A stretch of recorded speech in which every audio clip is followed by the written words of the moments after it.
Hello and welcome to the video. My name is Shaden and this is a video in an ongoing series where I try to hotlap every street circuit in Forza Horizon 5.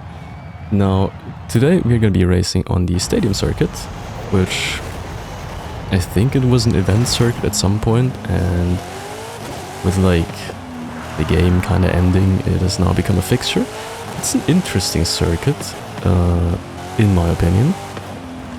Because the track marks, like, they suggest that the track is much narrower than it actually is. You have a lot of space really to like drive. I didn't clock that in the beginning, but yeah, it's a very narrow circuit. So S1 class, which we are driving, in my opinion is a bit too fast for it, a bit too powerful.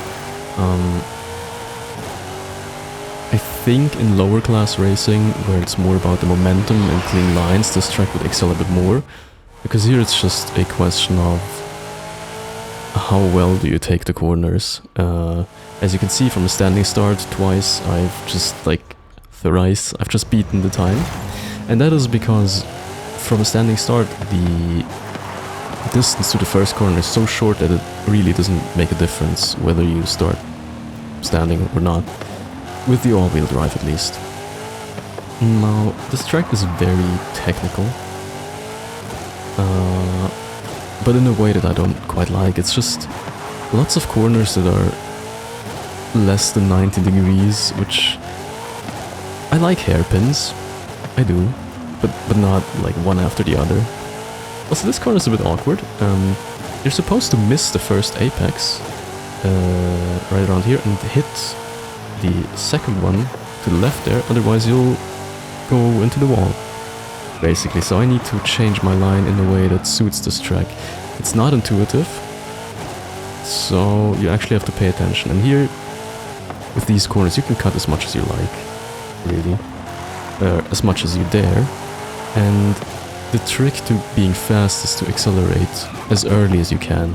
Basically, you have to judge how much distance you have on the outside, because as soon as you press the accelerator, you will start to lose front grip, which then transports you to the outside. So just pick the right spot as early as possible. And I managed to not make the corner once again. So what I'm doing here is I accelerate too early,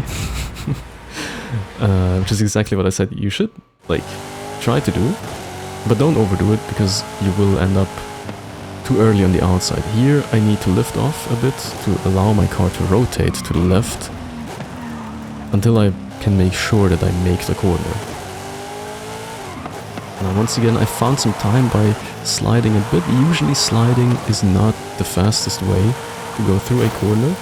In this case, just because of the way it is set up from the previous one, it's not as bad if you slide it. You can, don't lose time, really. Especially not with the four-wheel drive. The acceleration monster that it is. Still, I miss every apex. I don't think in my fastest lap that I've made all the apexes, so there's still time. You have just driven unclean. Lost time. You can see how far the other car, the target car, is away. And in order to make up time in the beginning, I didn't spot my braking point right. So I usually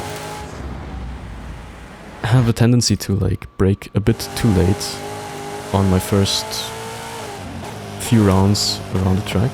This is really one of the first times that I had to actually brake for this corner, because I've never really done it very fast. Once again, just a scruffy lap. I under and overestimate the turning ability of my car at the same time. Still learning how to drive it, really. And this track just isn't a good fit for it. Until I'm struggling with rotating it, basically. This is something that happens quite often in all-wheel drive cars.